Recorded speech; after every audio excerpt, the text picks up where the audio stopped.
Hello all. Now we shall look at classical period in ancient Greek art 480 to 324 BC. The objectives in studying this chapter are acquaint the student about the significance of Greek art and architecture in the said period. Understand in detail about the different periods in Greek history and circumstances that led to the production of art. Appreciate the art and architecture of the said period. In the chapter we shall look at sculpture, architecture, pottery and painting. When the Persians were defeated in 479 BC, Athens dominated Greece politically, economically and culturally. The Athenians made a confederacy of allies to ensure the liberty of the Greek cities in the Aegean islands and on the coast of Asia Minor. Athens would maintain its central position despite external threats and other odds. Its role in the cultural development of Greece was a benchmark for the Roman art, later and Renaissance Europe 2000 years later. It provided an absolute artistic standard for another 4 centuries.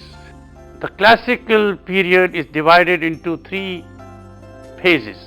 Early classical period circa 480 to 450 BCE. High classical period circa 450 to 400 BCE. Late classical period circa 400 to 325 BCE. The classical period was the golden period for Western philosophy.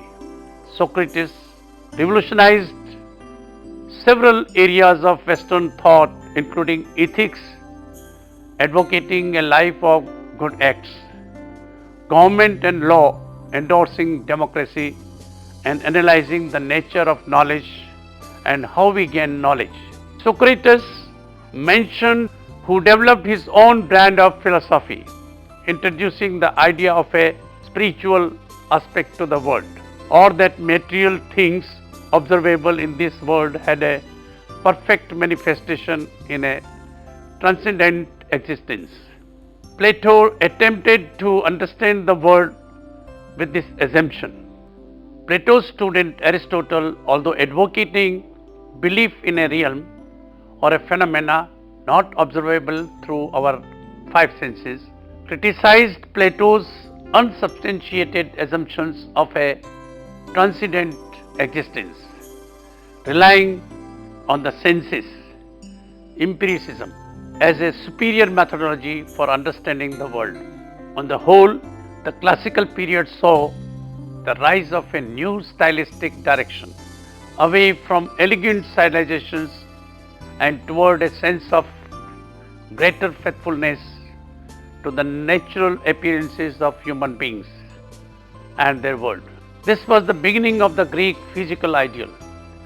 Bodies took on a natural, more realistic form. We shall now talk about the sculpture first. The classical period was the most productive in these 150 years between 480 to 330 BC. In this period, the Greek sculptors depicted the human body in a naturalistic rather than rigid posture. As anatomy became more accurate, statues started to look much more true to life. Bronze was now discovered as the new medium, and with the lost wax technique, it became easier for freestanding works to maintain its shape, which permitted the sculpting of even more natural looking poses. Subjects were included all kinds of gods and goddesses, along with minor divinities, leading to depictions of extensive range of mythological narratives and diverse selection of athletes. Other specific developments included the introduction of a Platonic canon of proportions to create an idealized human figure, and the intervention of contrapposto during the late classical era, the first respectable female nudes appeared. In this period, male form was represented as a fit, healthy and young man whose muscles and shapes were carved out of the marble. Women were often nude on top and robed on the bottom or completely nude. They had soft round abdomens, full hips and legs and small breasts.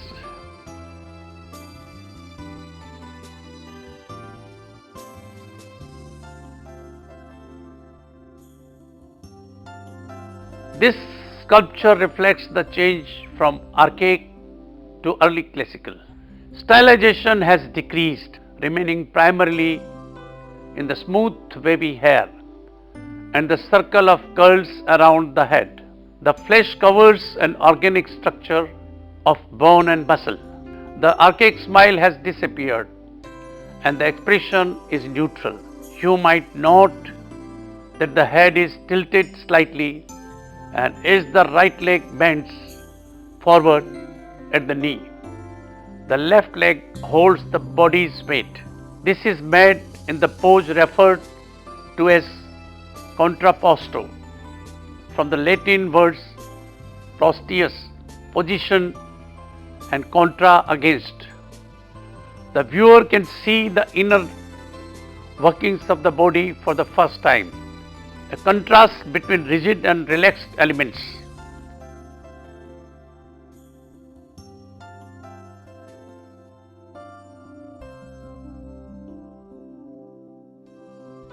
In this image, the bronze figure seems to command space, either Zeus hurling his thunderbolt or Poseidon his trident.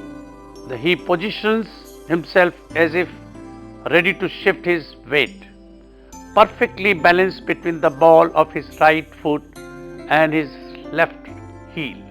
His slightly bent knees create the impression that he will spring at any moment with his weapon. Among the best known sculptors of the period were Myron 480 to 444 BC, Polykleitos 450 to 430, Callimachus 432 to 408 BC, Scopas 395 to 350 and Lysopos 395 to 305, Praxiteles 375 to 335 and Leochares 340 to 320 BC. These artists worked mainly in marble, bronze, occasionally wood, bone and ivory. Stone sculpture was carved by hand from a block of marble or a high quality limestone, using metal tools and carved from a block. Ivory carving was another specialist genre for small scale personal works, as was wood carving. The greatest sculptures of the classical era include Leonidas, king of Sparta, circa 480, the Charioteers of Delphi, circa 475, Discobolus by Myron, 450, the Furnace Heracles, 5th century, Athena Parthenos, circa 447 to 5 by Phidias, Doryphorus 440 by Polykleitos, Youth Antikythera, 4th century, Aphrodite of Knidos 350 to 40 by Praxiteles and Apollo Belvedere, circa 330 by Leocrius. Let us talk about architecture now. Architecture design reached its zenith during the classical period, as the two main styles or orders, of Greek architecture, the Doric and the Ionic, became standardized to a timeless, harmonious, universal standard of architectural beauty. The Doric style was the more formal and austere, a style which predominated during the 4th and 5th centuries, while the Ionic was more relaxed and somewhat decorative, a style which became more popular during the more easygoing Hellenistic era.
Before we move on to examples of architecture, let us understand the differences between the three orders: Doric, Ionian and Corinth.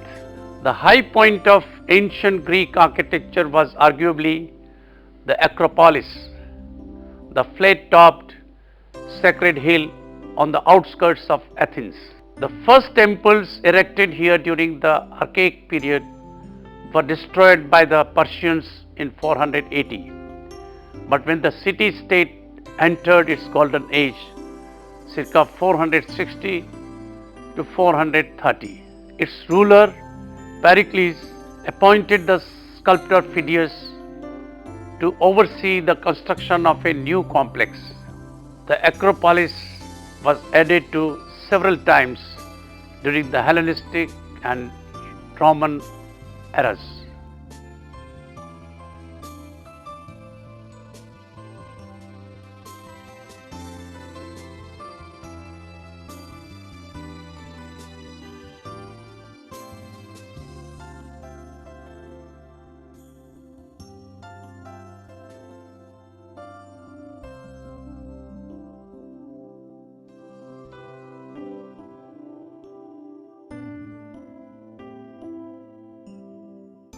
The Parthenon 447 to 432 BC remains the supreme example of classical Greek religious art.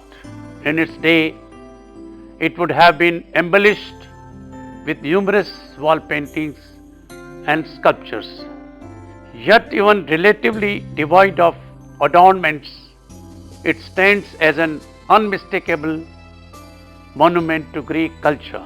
The biggest example on Acropolis Hill, it was designed by Ictinus and Callicratus and dedicated to the goddess Athena. It originally housed a colossal multicolored statue entitled Athena the Virgin, Athena the Parathons, whose skin was sculpted by Phidias from ivory and whose clothes were created from gold fabric.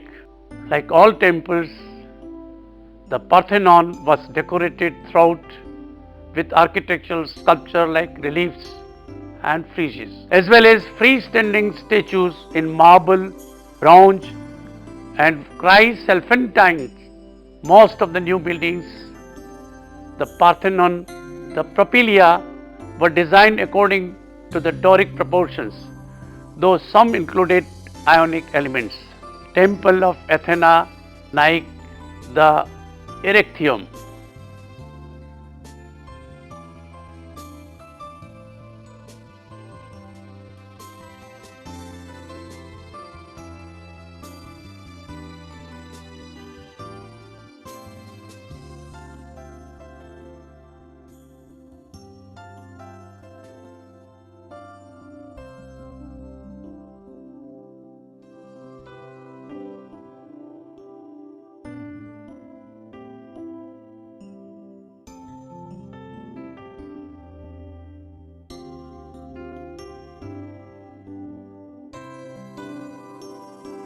Let us look at the Parthenon pediments. The two pediments of the Parthenon represented mythological events from the life of Athena. On the east pediment, Phidias showed the birth of Athena. The story begins from the center and gradually moves towards the end. The three goddesses on the left side of the east pediment, possibly Iris or Heb, and Demeter and Persephone, are posed so that they fit logically into the triangle space. Their repeated diagonal planes relate to the two diagonals of the pediment, while the graceful curves of their garments harmonize with the architectural curves of the Doric order below. The reclining male nude to the left could be either Heracles or Dionysos. The Erechtheum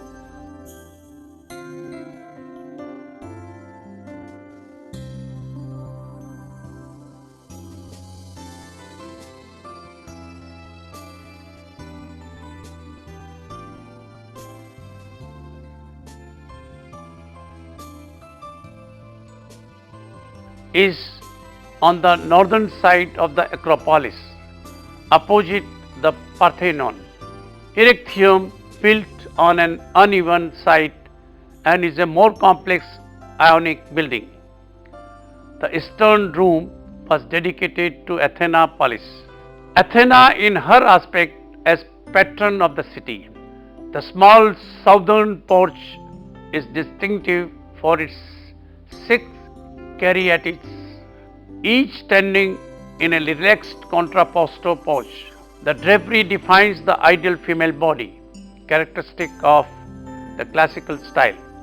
A perfect symmetry is maintained so that each set of 3, right and left, is a mirror image of the other. The caryatids illustrate the harmonious metaphorical relationship between ideal and organic, human and abstract, that characterizes classical style.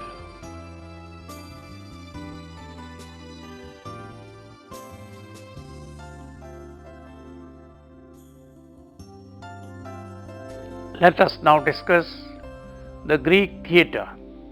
The outdoor theatre came into its own as an architectural form in this period. The theatre at Epidaurus, on the eastern edge of the Peloponnesus, is famous for its acoustics, which are based on scientific knowledge of how sound travels. It had a slightly more than semicircular sitting area with radiating stairways and a walkway a little more than halfway up. The auditorium was built around the orchestra, a place for dancing, which was round space for the chorus where the action of the play unfolded. This was about 80 feet in diameter and contained an altar dedicated to Dionysus. Classical Greek pottery suffered decline due to the lack of innovations and technological interventions.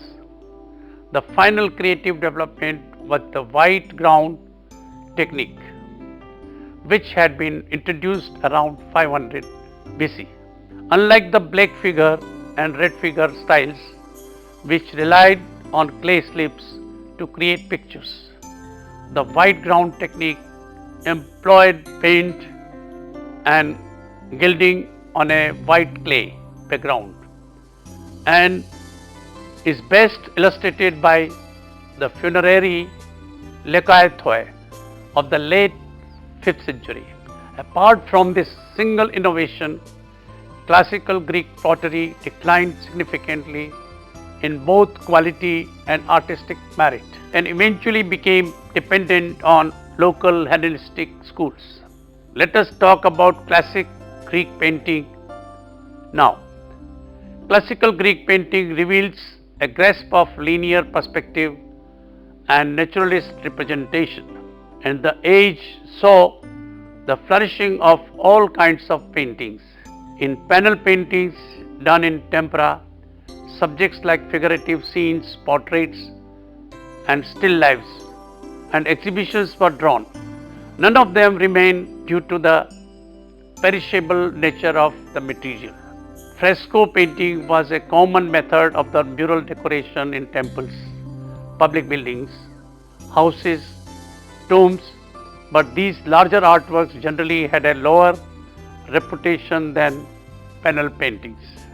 The most celebrated example of Greek wall painting is the famous tomb of Diver at Pistum, circa 480, one of many such grave decorations in the Greek colonies in Italy.